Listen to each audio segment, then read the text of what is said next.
Nou, vandaag kijken we dus naar zelfstandige naamwoorden gemaakt van werkwoorden. Wat willen jullie eten? Van het werkwoord eten, in deze zin, kunnen wij zelfstandige naamwoorden maken. Bijvoorbeeld, van wat voor eten hou jij? Of, we krijgen vanavond eters. Of een ander voorbeeld, waar werk jij? Ik vind het werk dat ik doe heel leuk. Of, kurkuma heeft een heilzame werking.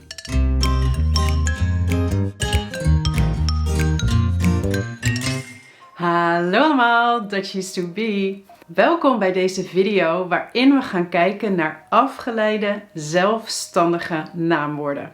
Als je me al een tijdje volgt, dan is je wellicht opgevallen dat ik al een aantal video's heb gemaakt over een beetje meer complexere grammatica of woordvormingsprocedees. Dus hoe je een bepaald soort woorden maakt. En deze video hoort daar dus ook bij. We hebben al gekeken naar afgeleide bijvoeglijke naamwoorden. We hebben gekeken naar samenstellingen. Dat zijn zelfstandige naamwoorden die gemaakt zijn op basis van 2 of meer woorden. En vandaag gaan we dus kijken naar afleidingen. Afgeleide zelfstandige naamwoorden. Dit is deel 1, want vandaag kijken we naar zelfstandige naamwoorden die gemaakt zijn op basis van een werkwoord. En in een tweede video, die ook snel zal komen, gaan we kijken naar zelfstandige naamwoorden gemaakt op basis van een bijvoeglijk naamwoord. Nou, en je raadt het misschien al, deze video hoort ook bij de Dutch for Higher Intermediates cursus. En als je dus meer wilt leren en meer wilt oefenen, check dan deze link, die staat in de beschrijving. En dan kun je dus het curriculum van de cursus online bekijken. Nou, vandaag kijken we dus naar zelfstandige naamwoorden gemaakt van werkwoorden. Laten we eerst kijken naar wat voorbeelden. Wat willen jullie eten? Van het werkwoord eten, in deze zin, kunnen wij zelfstandige naamwoorden maken. Bijvoorbeeld, van wat voor eten hou jij? Ja, nu is eten geen werkwoord meer, maar een zelfstandig naamwoord.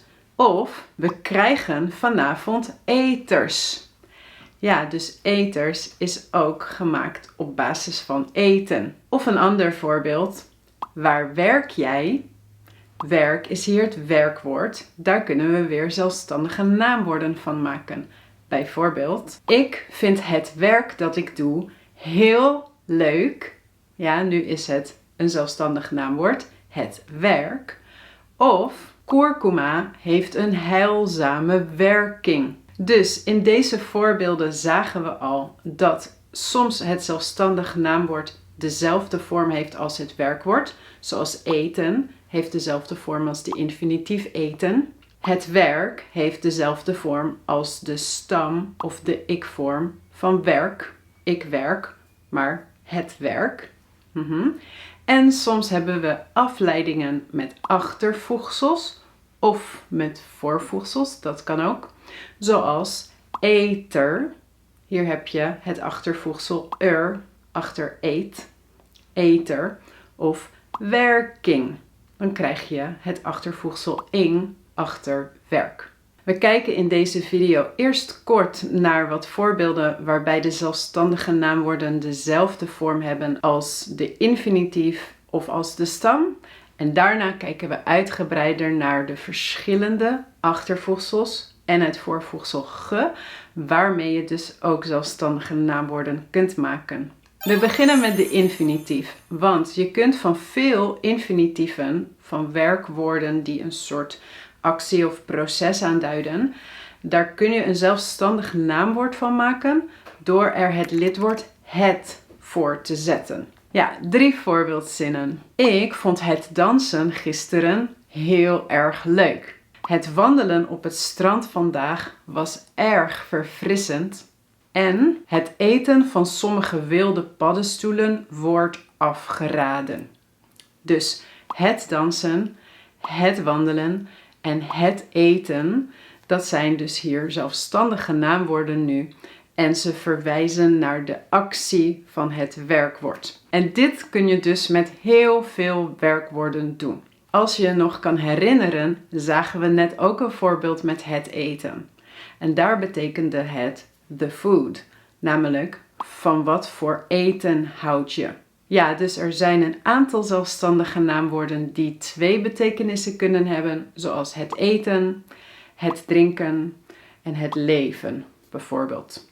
Want het drinken is ook the drinking of the beverage en het leven kan zijn the living, maar meestal life. Daarnaast zijn er veel zelfstandige naamwoorden die dezelfde vorm hebben als de stam of de ik-vorm, ja, van het werkwoord waar ze aan gerelateerd kunnen worden.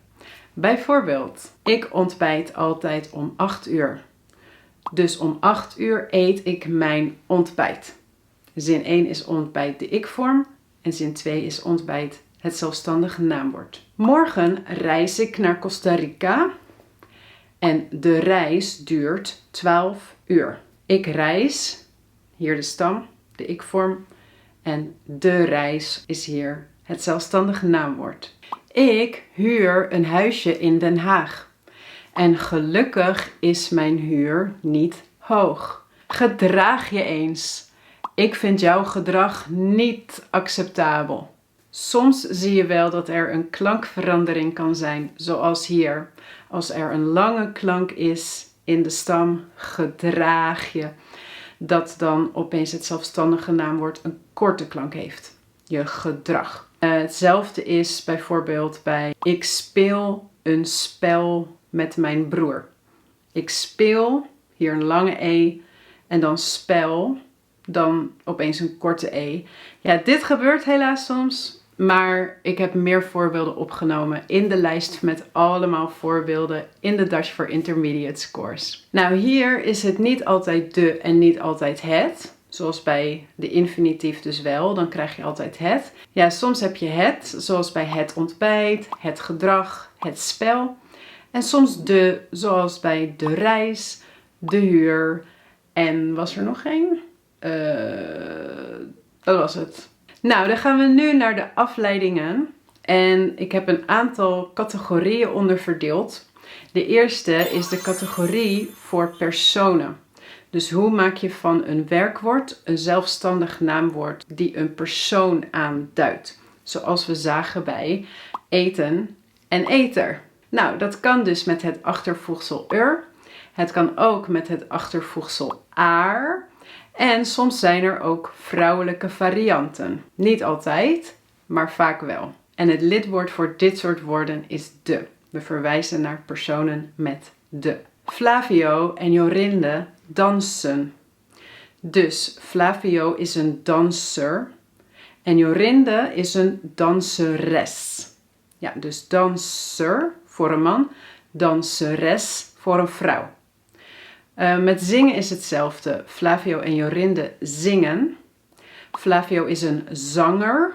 Let op, hier is het opeens met een a. Niet zinger, zanger. En Jorinde is een zangeres. Ik huur dit huis, dus ik ben de huurder. Niet huurder. Als de stam eindigt op een r, dan voegen we een extra d toe. Dus ik ben de huurder. Kan hij goed leiden? Is hij een goede leider? En voor een vrouw kun je zeggen, is zij een goede leidster? Ja, dus soms krijg je vrouwelijke varianten die eindigen dan op eres en soms op ster. Nou, soms wordt er aar toegevoegd. Bijvoorbeeld, hoeveel mensen luisteren naar de podcast? Hoeveel luisteraars heeft de podcast? Hier is geen vrouwelijke variant voor. Wie heeft er gewonnen? Wie is de winnaar? Dat is voor mannen en vrouwen. Of alleen voor vrouwen. Wie is de winnares? Dus dan ares. En de laatste. Ik leer jullie een taal. Dus ik ben jullie lerares. Voor een man zeg je dan leraar. Hij is een leraar. En ik ben een lerares.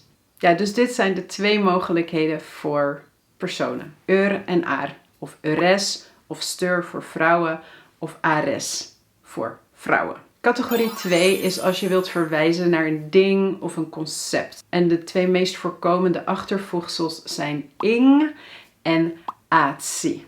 En de woorden die hierop eindigen krijgen ook altijd het lidwoord de. Nou, een paar voorbeelden. Heb je je aangemeld? Is de aanmelding gelukt? Ja, dus aanmeld plus ing. Aanmelding. Ik heb online iets besteld en mijn bestelling wordt morgen bezorgd. En de laatste met ing. Ik herinner me weinig van vroeger. Ik heb weinig herinneringen. Dus de stam van deze werkwoorden was bestel, bestelling, aanmeld, aanmelding en herinner, herinnering. Als de stam eindigt op eer, dan wordt eer vaak vervangen door atsi. Mensen kunnen zich steeds minder goed concentreren. Dus de stam is concentreer. En dan het zelfstandig naamwoord. De concentratie is dus slecht. Concentreer, concentratie. Tweede voorbeeld. Tijdens mijn studie specialiseerde ik me in historische taalkunde. Nou, de stam is specialiseer en dat wordt dan specialisatie. Mijn specialisatie was historische taalkunde. Dit waren dus twee voorbeelden. Zo zie je hoe het procedé werkt. En in de online cursus staan veel meer woorden natuurlijk. In categorie 3 kijken we naar woorden op sul en ust. St. Ja, eigenlijk. Meestal is dat dan het resultaat van iets. Het resultaat van iets creatiefs. Bijvoorbeeld op sul. Ik heb vandaag iets geschreven. Dus zou je naar mijn schrijfsel kunnen kijken. Geschreven is het voltooid deelwoord van schrijven. En de stam is schrijf plus sul. Schrijfsel. Wat dat is? Ja, ik heb maar iets geprobeerd. Het is maar een probeersel. Ja, dus je hebt iets gemaakt, maar het is een soort experiment. Dan kun je zeggen in het Nederlands, het is een probeersel. Vaak is dit wel een beetje een soort van, nou, het is nog niet zo goed. Het is maar een schrijfsel, het is maar een probeersel. Nou, en deze krijgen altijd het. Nou, en dan zijn er ook wat zelfstandige naamwoorden die eindigen op st. Heb je vandaag veel vissen gevangen? Hoe was de vangst? Of er komt een storm aan. Ja, aankomen eigenlijk. Er komt een storm aan. Er is een storm op komst. Deze woorden op st krijgen altijd de trouwens. De vangst, de komst. Nou, nog twee categorieën. Categorie 4 is dat je een verkleinwoord kunt maken met je. Ja, je zult vast wel weten dat je van zelfstandige naamwoorden door er je of tje of pje of whatever achter te plakken, dat je dan een verkleinwoord kunt maken. Zoals stoel, stoeltje, lamp, lampje. Ja? Maar je kan ook soms je of tje achter een werkwoord zetten. Of achter de stam. En daarmee ook een zelfstandig naamwoord maken. Bijvoorbeeld, van praat kun je een praatje maken. Mijn vriendin en ik maken een gezellig praatje. Van koop kun je koopje maken. Bijvoorbeeld, deze pan was niet duur. Nee, hij was een koopje. Of, ik wil dit niet doen. Ik moet dit doen. Dit is een moetje. En waarschijnlijk weet je ook dat altijd diminutieven het lidwoord het krijgen. En de laatste categorie, dat is met het voorvoegsel ge. En meestal refereert zo'n zelfstandig naamwoord naar iets wat je op dat moment aan het doen bent. Bijvoorbeeld, waar kletsen die vrouwen toch over? Wat een geklets. Ja, dus ge plus de stam. Wat een geklets. Dus niet het voltooid deelwoord gekletst, trouwens. Nee, dat is het niet, hè. Het is ge plus de stam. Bijvoorbeeld ook, waar spreken jullie over? Waarover gaat jullie gesprek? Ja, de stam van spreken is spreek. Ik spreek. Nou, hier verandert opeens weer de lange klank E in een korte. Gesprek. Ja, dus niet het voltooid deelwoord gesproken. Nee, het is ge plus de stam, maar dan met een korte klank. Gesprek. Of de laatste. Ik hou niet van haasten. Ik hou niet van gehaast. Juist. Oké, nou, er zijn ook nog veel zelfstandige naamwoorden die op een andere manier van een werkwoord worden gevormd. Maar dit zijn dan heel sporadische gevallen of gewoon niet onder te verdelen in deze belangrijke categorieën. Dus als je daar wel meer over wilt leren, ga dan naar mijn Dutch for Higher Intermediate course. En daarin heb ik ook heel veel flashcards opgenomen en oefeningen, zodat je zelf aan de slag kunt gaan. Aan de slag gaan betekent beginnen of ermee werken. Ja, dus dat kan in de cursus. Maar natuurlijk een beetje huiswerk voor hier ook. Ik heb 3 zinnen met 3 werkwoorden en jullie mogen daarvan zelfstandige naamwoorden maken en in de reacties zetten. Zin 1. Heb je al betaald? Weet je of de streepje is gelukt? Dus hoe maak je een zelfstandig naamwoord van het werkwoord betalen? Zin 2. Op YouTube volgen ruim 80.000 mensen mij. Ik heb dus ruim 80.000 streepje.